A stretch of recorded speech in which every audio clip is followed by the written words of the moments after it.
You're listening to Level Up with Melissa Zeloof from Iron Source. Welcome back, everyone. You're listening to Level Up, the podcast for people who love making, growing, and of course, playing mobile games. I'm your host, Melissa Zeloof, and this is the 5th episode of our series for indie developers called What I Wish I Knew When. Joining me on today's podcast is Emily Greer. Emily has formidable experience in the gaming industry, having founded Kongregate, a platform for web-based games back in 2006, turning it into a leading mobile games publisher. Fun fact, the very first episode of Level Up was in fact with someone from Kongregate called Jeff, and now is building up a new mobile game studio, LevelUp Games. Emily has some very interesting insights to share to inspire any aspiring game founder to take that leap of faith and how to do it right. So Emily, thank you very much for being on the show today. My pleasure. Thank you for having me. So first off, could you sort of maybe give us, we like to start with personal stories. Could you tell us a little bit about your fascinating journey in the gaming industry and a little bit about how LevelUp Games was born? Yeah, so I certainly never expected to be in games. I grew up playing games mostly with my brother Jim, where we would play games together. But once we both went off to college, I stopped playing games for quite a bit, except for I had Bejeweled on my flip phone and things like that. But he ended up dropping out of college to work on Ultima 7 and became a game industry programmer and took that journey, whereas I majored in Russian and Eastern European studies in college and was briefly in book publishing, but realized that I really liked data and making decisions on sort of rational bases, and stumbled into direct marketing and had about a 10-year career in the catalog and e-commerce industry. Before that, I flirted with going back to grad school to get a PhD in economics, and then decided against it. And pretty soon after I had decided against that, my brother had the idea for Kongregate, and I started helping him with his business plan because I knew a lot more about sort of marketing and finance and sort of building a company than he did. And I thought it was a great idea, and I volunteered as his co-founder because I sort of felt like, I'm bored with my job. The worst that happens is I have a really interesting year and we fail and I go back to doing what I was already doing. So it was sort of this, I had really low expectations of our success. It was more just, I wanted to learn and I wanted to try that. I think being in the San Francisco Bay Area definitely sets up this sort of, I think, more open expectation about entrepreneurship, that it's a great thing to try. And so I think that was part of the context in which I made that decision. And it turned out to be a great one. But it did mean that I came into games with this feeling that I was bringing other things to the company. And I did, but I always sort of felt self-conscious that I wasn't a really, this classic core gamer that played everything on console and played, StarCraft and Final Fantasy and all of these things. Part of that is that I have an inner ear problem that makes me really sensitive to camera motion. So even when I wanted to play a lot of games, they literally make me sick. So you founded a game company. So I founded a game platform, and it was for Flash games, which were all 2D. So I could play all the Flash games. That was no problem. But, back in the mid 2000s, and late 2000s, Flash games were sort of barely considered part of the real industry, right? Like they were these magical things that, millions and billions of people enjoyed. But if you looked at any gaming press or anything about the industry, Flash games didn't exist. I think there's been a little bit more attention to them in this last year, just because Flash was going away and people sort of took stock about how much they meant and how much creativity was sort of born there.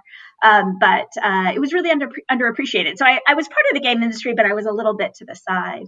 But all of those sort of skills from e-commerce and direct marketing were really, really applicable to the game industry. We were building a website. Everything I knew about user acquisition and analytics and all of that was totally relevant, and something that I was able to sort of take advantage of and build a lot. And as a way to start in the game industry, building a platform that has 100,000 games on it and being data oriented, that's a great start, right? Like, I got to see so much about games and how people interacted with them and what people responded to. And it was a very vibrant community on Kongregate as well. So that was really great to build up and see, and really educational for me. I took over, we got bought by GameStop in 2010. It was an all cash deal. Everybody's been asking me about that recently. So no, I didn't have any GameStop stock.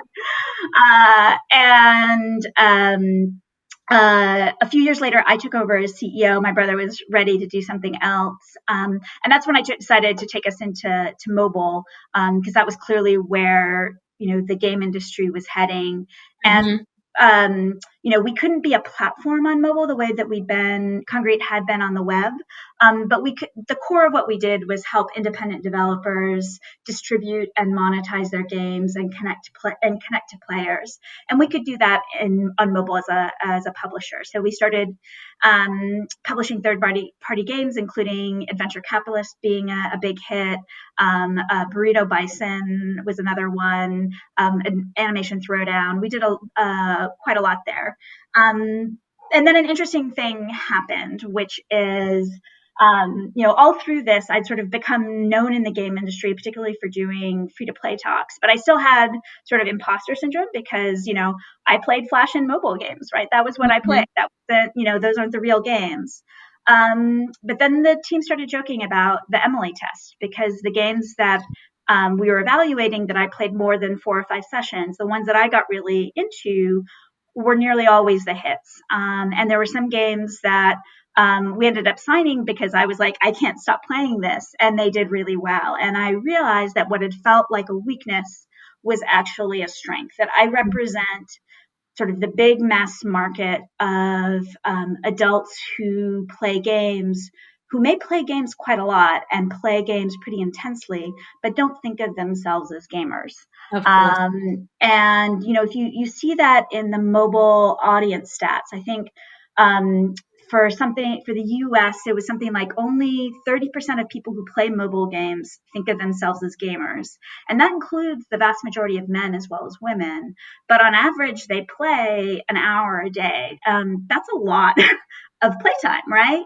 And yet it's always called casual or sort of looked down on. And that was something that I just looked around and felt that this audience wasn't getting sort of the fullest attention and appreciation and insight, and that there was still an opportunity even within the very crowded, competitive game marketplace. And, I'd gone through this. I built a platform, I built a publisher, and then I was like, now my second act or third act or whatever it is, I want to actually make games, and I want to make games for myself, like everybody else in the game industry.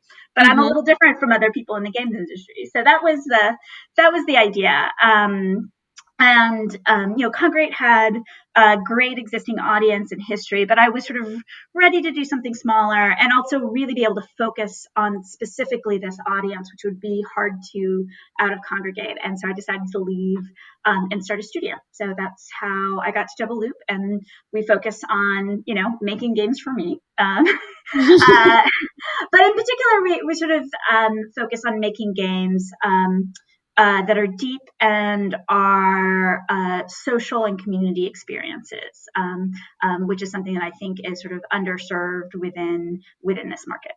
And this is a loaded question. Would you categorize these games as casual, given what you just said about how you feel about the sort of casual categorization? Yeah, I really try not to use that word, because I think, and I did a whole conference talk on this back in 2017, that the framing of the industry between core and casual is something that's actually interfering with our ability to understand and understand the audience and really build games, the best games possible. Among other things, it just kind of as soon as you define any part of an industry as core, you're calling the rest of it peripheral, right? And just that framing, I mean, if you think about, like the music business or the movie business, sure, they're strategizing around, making action movies where there's a certain part of the audience that will always show up on day one, but they don't frame the audience of moviegoers or music listeners as, the core audience versus everybody else. And I think that's something that's kind of holding the game industry back, is to just have that sort of binary thinking. Everybody, almost everybody watches movies, almost everybody listens to music, almost everybody plays games. And they're different parts of the market, and we shouldn't sort of load how we refer to them so much. I actually do think that there is like a part of the market that truly is kind of casual, that will pick up a very simple game occasionally and go back and forth.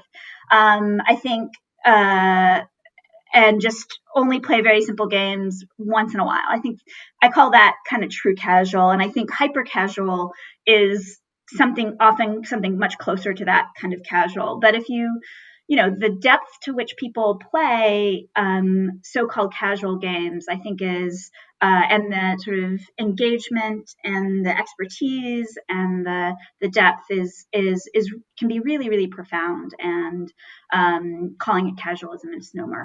That being said, it's a shorthand, and it's a very hard shorthand to break. So, I talk as much as possible about, people who don't think of themselves as gamers instead of the casual audience. But that means I'm using 20 words where one will do.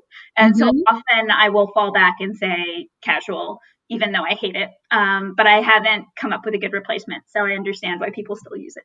Right, it makes sense. I'd like to sort of jump to picking your brain a little. You've explained sort of what went into deciding to leave Kongregate and found LevelUp. But let's say you're sort of an average game developer thinking to yourself, I want to start my own studio, or even I want to build my first game, right? Considering that today also there are sort of more genres, more types of players out there, how do you start? Well, what's the best way, right, to choose what's the first game to make? Does it need to sort of come from internal passion, or is it wiser to take a more sort of like market-based, opportunistic approach that says, okay, I can see that X type of game is really popular right now. I'm going to make a game within that genre or subgenre, or even I'm noticing a TikTok trend and I'm going to jump on it. Where do you think is the best place to start? And maybe there actually isn't a right answer, right? Yeah, I would say there isn't a right answer. I think that the best games, the most interesting games, the games that break through, are generally made from a point of view about the player and what they want, and some level of creativity and authenticity. But that can also be part of, you can sort of mix that with also, there's this trend that I think is interesting, and let's do that. I also think it's important to be realistic about what your resources are, what your strengths are, what your knowledge is. And if you are, a small team, your dream may be to make, the world's most awesome 3D co-op shooter, but it's not realistic, no matter how much passion you have, for that to be success with your first title. And so, making, say, an idle game or a hyper casual game just to get your sort of feet under you and to go through the practice of shipping a game and looking at analytics and learning things. Like, I think that can absolutely be a great place to start. And if you try to skip to, I want to make my dream project without ever having made a simpler project, you're likely to get in trouble. You're always building on what you've learned before. I think, me coming in as, of a publisher of a large number of games, and then Shelby, my co-founder, is very experienced, has worked on, titles for, every console, every platform, lots of free to play, lots of all sorts of things. We're starting at a higher base level. So we went more towards, okay, we're going to make our dream game. But that was also in the context of, the luxury of being able to, to have the VC backing to, hire a bigger team and go after it. We were very much targeting, from the start, we want to make really big, successful games. And we had that luxury, but I don't think that would be the right answer at all for most teams. We were in a sort of a lucky, privileged place on that to be able to do it. And, but I do think you should never make a game with contempt for the audience. That's something that often I think does happen, where you're just sort of copying something that's successful without necessarily caring about the player or caring about their experience or thinking it through. And I think that is really problematic, and not likely to lead to success. I really believe deeply in, that there are a lot of different experiences that are great and fun, and you should respect all of them and build the best game you can, all of them. But that doesn't necessarily mean it has to be your personal passion. Mm-hmm. Got it. You mentioned your co-founder at LevelUp. Some developers sort of might be thinking, I think I want to go the solo route. Is that risky? And this is kind of like a general entrepreneurial question, right? It doesn't only apply to games. But from your view, how important is having a co-founder to creating a successful game studio, especially given that you've sort of had one in each case? And is it also, how do investors see it? Do they sort of trust a team of two more than they would perhaps just one? I'll answer the first part, which is that investors definitely trust a team of two more than just one, but that's the least important reason to do it. I did not even consider doing my second company without a co-founder. The loneliest business period in business that I had was the year after my brother left Kongregate, before I'd sort of hired the CEO, Pania Haratatos, who I was ran Kongregate with for the later period. You really, it's lonely to be in charge. There's one thing that's surprising when you start your own company is how different it feels versus being an employee. When you start your own company, ultimately, absolutely everything is your responsibility. And there's nothing you can say, well, that doesn't matter. I don't need, it's not important for me to deal with that. And that's a level of sort of kind of stress that is very hard and can be lonely. You can start a studio on your own, and you can do any kind of business, but I think it is absolutely worth it to invest in finding somebody to build it with. Now, it's better to do it alone than to do it with the wrong person. It's really important to make sure that you have the same goals and the same values, because those things can create a tremendous amount of conflict that will tear any company apart. But if you are aligned on those and you have complementary skill sets, and you have somebody that you can make the big decisions with and talk things through, it's going to you're going to feel so much better, and you're going to make much better decisions and get more done. So highly, highly recommend. A co-founder. Yeah. I think if you get into 3 or 4, that is possible, but again, that becomes a more complex set of dynamics to work through. In particular, who has final say? How do you make decisions? That is really, really important. Yeah, I will say we have 8 at Iron Source. So yes, the complex co-founder dynamic is not one we're unfamiliar with. Although I will say I think actually it works really beautifully here, but I think that's probably quite rare. So beyond sort of getting the right person on board, if not more than one person, what are some of the key tools, market research, development and operations that you've been using at the start at LevelUp? And are there any musts that you'd recommend to an indie developer just getting started? Yeah. So the way that we started, and I don't think this is prescriptive, I think there's a lot of ways to do it, but the way we started is that I had written up sort of a series of things that I thought were really important in terms of how players feel playing a game.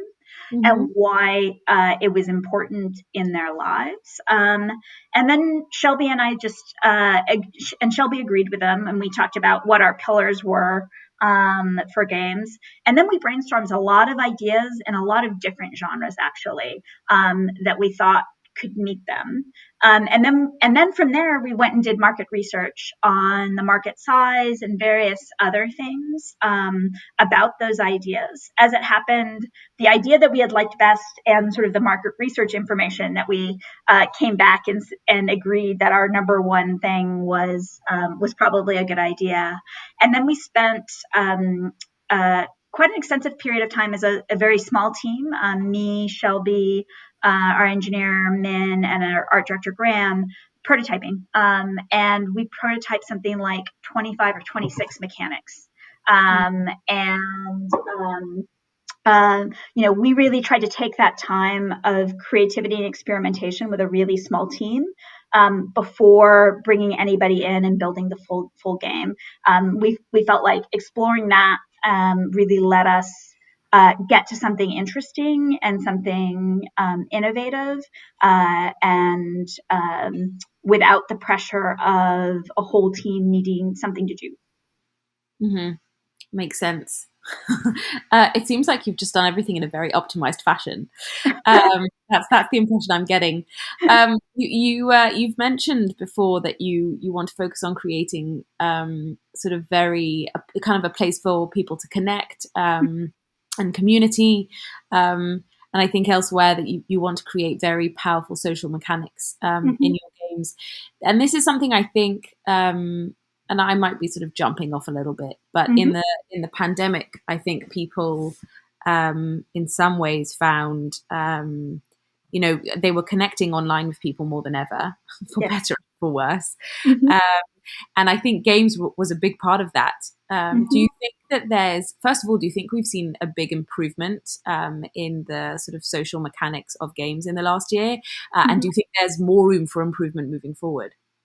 I think I'm not sure that the mechanics have changed as much as our usage of them has changed, if that makes sense, right? Like Among Us has been out for years, and it became, it took off this year, I think, in part because of various circumstances.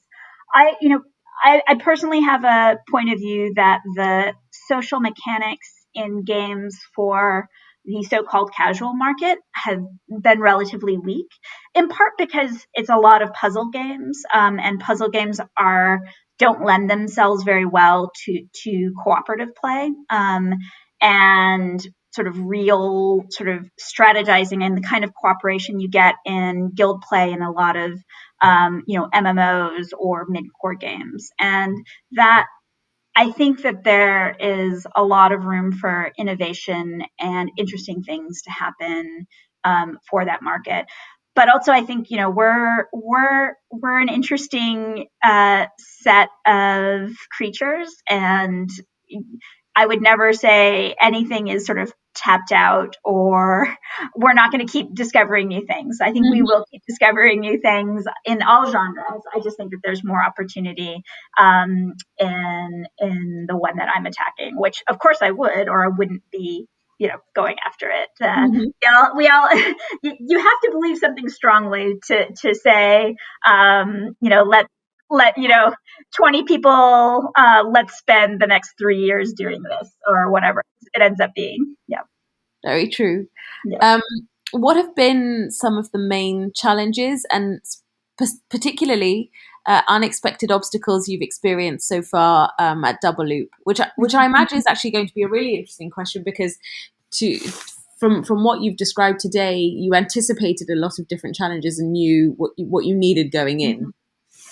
Yes, and that's definitely having been a publisher is a very interesting way to start becoming to start a studio, because I've really seen the mistakes that a lot of and challenges a very large number of studios had, and been able to pull out a lot of common threads and sort of think through, I don't want that to happen, I don't want it to happen, so we're going to take that.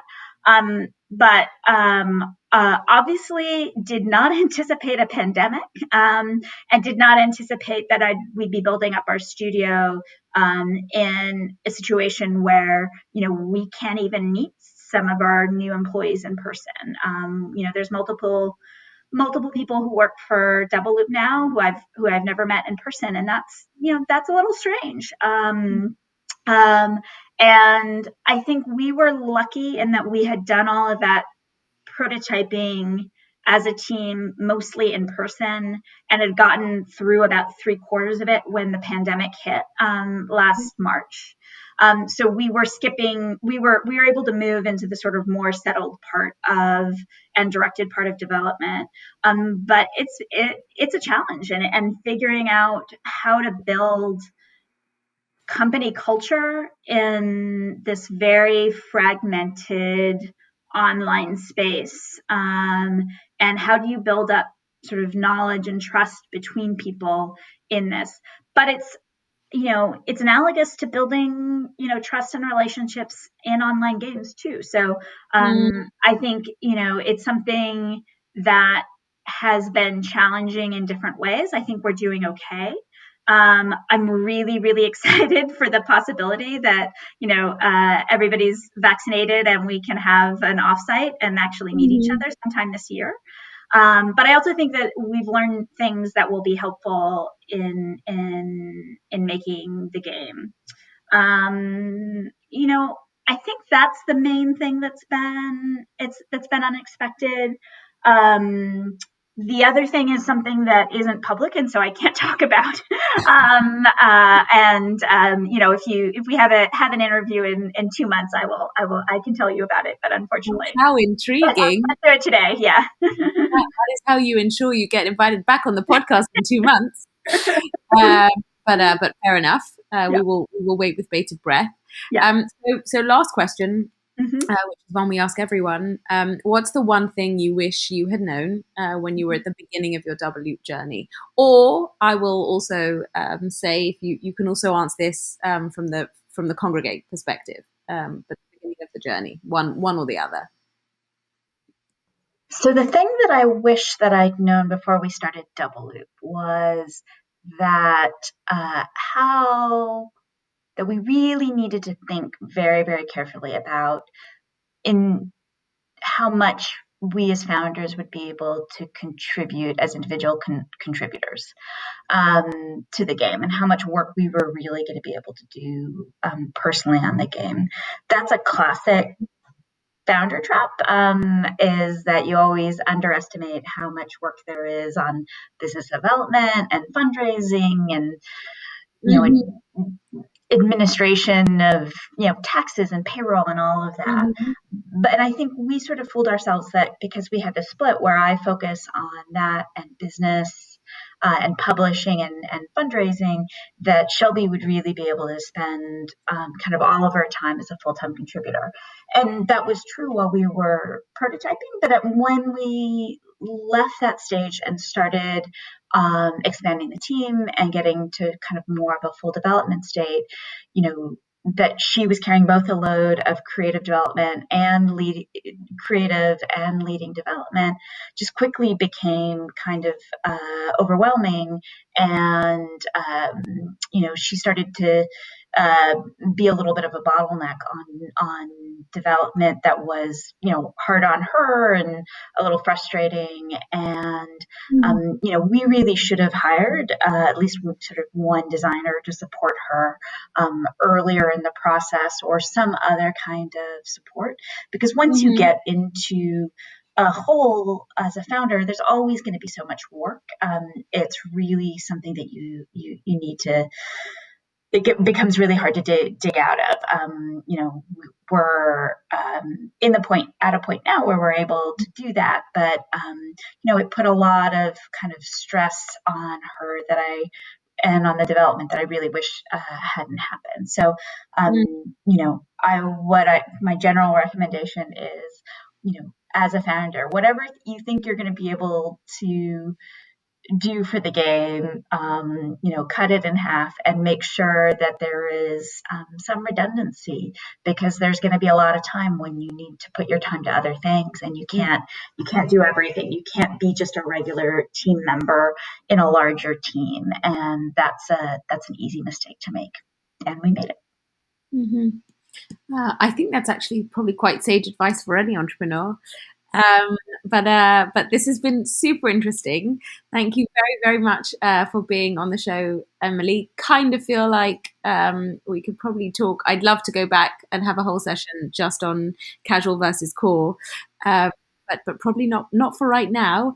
So thank you very, very much for being on the show today, and everyone else, thank you as always for listening.